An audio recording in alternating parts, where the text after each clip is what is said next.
I don't usually tell this story because honestly, nothing that dramatic happened. Nobody died, nobody got arrested, I wasn't injured. But it's one of those experiences that still bothers me years later because I never figured out what was actually going on. I worked as a forest ranger in Washington for about 6 years. This happened sometime in late 2021, although I'd have to check my old records for the exact date. The only reason I remember roughly when it happened is because my daughter's birthday was coming up. My wife and I had been arguing for a week about whether a 10-year-old really needed a Nintendo Switch. Looking back, it's funny that I can remember that conversation more clearly than some parts of the incident itself. The weather that night was awful. Not unusual for that time of year, but bad enough that most people had enough sense to stay home. I was at a small ranger station, a long way from the nearest town. The station itself wasn't much to look at. One room, old desk, ancient radio equipment, and a coffee machine that somehow made every cup taste vaguely burnt no matter what brand you bought. Around 11:30 p.m., an emergency beacon alert came through. At first, I ignored it. That probably sounds bad, but false alerts weren't rare. A surprising number of emergency calls turned out to be accidental. A few minutes later, the signal appeared again. Same coordinates. That's when I started paying attention. I tried contacting dispatch, but the weather was causing problems with the radio. I could hear fragments of voices, but couldn't make out anything useful. Eventually, I decided to head out. The drive took longer than it should have. A fallen branch was blocking part of the road, and I remember being annoyed because I'd cleared that exact section less than a month earlier. It's strange what sticks in your memory. I parked near the end of the access road and continued on foot. I also remember leaving a coffee in the truck's cup holder. It was one of those giant gas station coffees that are mostly sugar. By the time I got back later, it is spilled all over the passenger seat. That probably sounds irrelevant, and it is. But for some reason, that's one of those details I remember most clearly. The rain made it difficult to see very far ahead. At some point, I crossed a small creek and noticed someone standing off the trail. At least I think that's where I first saw him. I've replayed the night enough times that some parts blur together now. He was wearing a dark rain jacket with the hood up. Nothing unusual about that. In fact, my first thought wasn't that something was wrong. My first thought was relief. I figured I'd found whoever triggered the beacon. I called out. No response. I tried again. The guy looked toward me for a moment and then started walking away. Not running, not panicking, just walking. At the time, I mostly found it irritating. Lost hikers usually want help. This guy seemed completely uninterested in talking to me. I followed for a short distance before stopping. I wish I had some dramatic explanation for why. The truth is, I just got tired of feeling over the rain. Eventually, I continued toward the coordinates. When I reached them, there was nobody there. No campsite, no injured hiker, no vehicle. The beacon was hanging from a tree branch. I remember standing there staring at it longer than I should have because it looked so deliberate. The thing hadn't fallen there. It hadn't been dropped. Someone had put it there. At the time, though, I still wasn't thinking about traps or criminals or anything like that. Mostly I was annoyed. I assumed somebody was playing a prank. It wasn't until later that I started wondering about other possibilities. I turned around and started heading back. On the way, I noticed footprints in the mud, more than one set. Maybe that should have bothered me more. The thing is, people were always wandering places they weren't supposed to be. Illegal camping happened constantly. I remember hearing something off to my left. At one point, maybe a branch snapping, maybe an animal, maybe another person. I honestly don't know. What bothers me now is that I stopped and listened for several seconds. I had the distinct feeling that somebody was nearby, not approaching, just there, watching. I never saw anyone. Eventually, I reached my track. One tire was completely flat. Could have been bad luck, could have been road debris. The roads out there destroy tires all the time. Even now, I can honestly say whether it was connected to anything else that happened. While I was changing it, I kept looking toward the tree line. The woods were mostly hidden behind sheets of rain.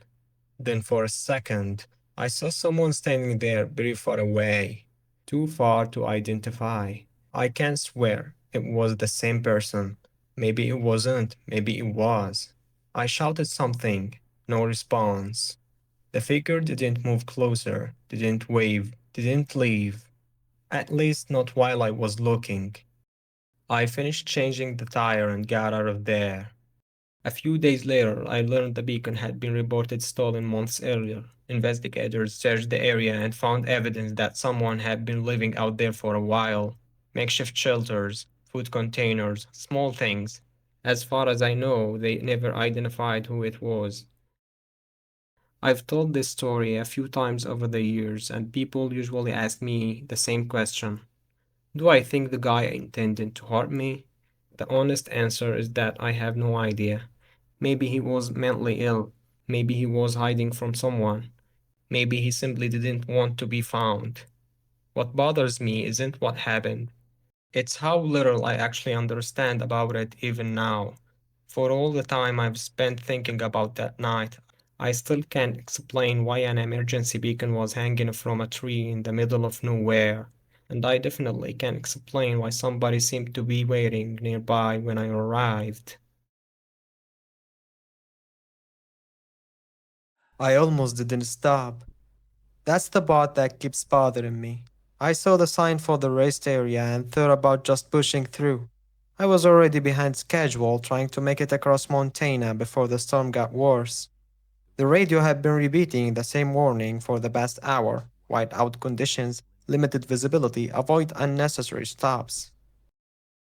But I was tired and the road had gone quiet. Too quiet. So I took the exit. The rest stop was deeper in the trees than I expected. No lights except one flickering pool near the building. The parking lot was mostly empty except for one car. It was parked off to the side, covered in snow, not lightly dusted, covered like it had been sitting there for a while. Engine off, no lights, no movement. I remember thinking it was weird, but not weird enough. I parked closer to the entrance, left my engine running, and stepped out. The cold hit instantly, sharp, dry, the kind that burns your throat. I walked up to the building and grabbed the door handle. It didn't open. At first I thought it was stuck. I pulled harder, still nothing. Then I noticed something. The door wasn't locked. Something was pushing back from the inside. I froze. I didn't knock, didn't speak. I just stood there, hand on the handle, feeling the resistance. Whoever was on the other side was holding it shut, not moving, not reacting. Just there. I let go slowly, took a step back, and that's when I realized how quiet everything was. No wind for a second, no sound at all. Then, from somewhere behind me, footsteps. I turned. A man was walking out of the storm. I hadn't seen him before. He wasn't running, wasn't struggling against the snow, just walking straight toward me, slow, calm. He had a phone to his ear, talking or pretending to. I couldn't hear words, just the motion of his mouth. And then he smiled. It didn't look right, not friendly, not casual, too wide, too deliberate, like he knew something I didn't. I didn't wait. I turned and walked quickly back to my car. Not running, just fast enough to not look obvious. I got in, locked the doors immediately, and put the car in reverse. That's when I saw the second man. He came around the side of the building, closer to the entrance, looking straight at me. No phone, no expression, just watching. My tires slipped as I tried to back out. The snow was thicker than I thought. The engine revved, but the car barely moved. I looked up. The first man was closer now, still smiling, still talking on the phone. Then something hit my windshield, hard, a loud crack. I flinched for a second. I thought the glass shattered, but it didn't. I looked. A knife. It had hit the windshield and dropped into the hood. That was it. I slammed the gas. The tires spun again, then finally caught. The car jerked backward almost sideways, then straightened just enough. I didn't look at them again. I just drove. I don't remember the first few miles. Just white road, tight grip on the wheel. Heart not slowing down. Eventually, I got signal back. Called the police, told them everything. Location, 2 men. The rest stopped, the car covered in snow. The knife. They asked me to keep driving, said units were on the way. A few hours later, I got a call back. They found the rest stop, found the car. The one covered in snow. It belonged to a man reported missing earlier that week. Last known location, that same highway. They didn't find the 2 men. No sign of them in the area. No footprints they could follow. The storm had covered everything. The officer asked me a few more questions, then paused and said something that stuck with me. He said, "You are not the first person to report something strange on that stretch of road." I asked what that meant. He didn't really answer. Just told me I was lucky I didn't stay.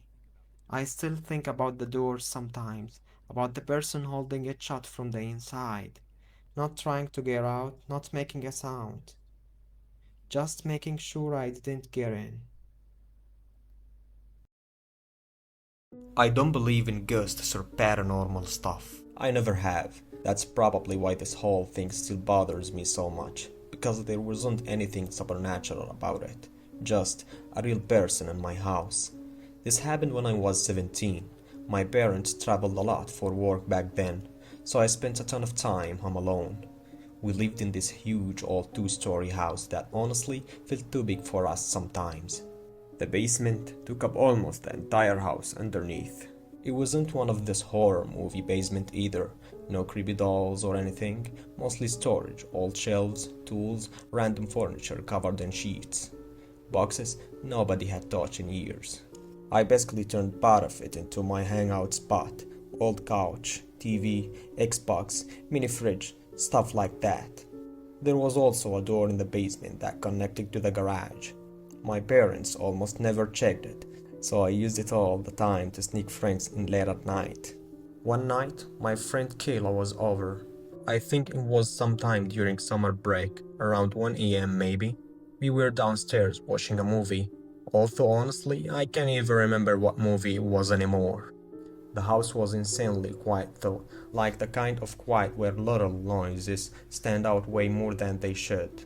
My cat Milo usually stayed in the basement with me at night, so when I first heard some metal scraping sound from the back storage area, I barely reacted. I just remember muttering something like, "Milo's knocking stuff over again." Kayla didn't even look up from her phone. A couple minutes later, we heard another noise, louder this time, something dragging across the floor for a second. That made both of us look up. I laughed a little because I was trying not to make it weird. I said, "This cat seriously has issues." But I remember turning the TV volume down after that. The silence afterward felt off. I don't know how else to explain it. Then there was another sound, a quick crashing noise, then a thump from deeper in the storage area.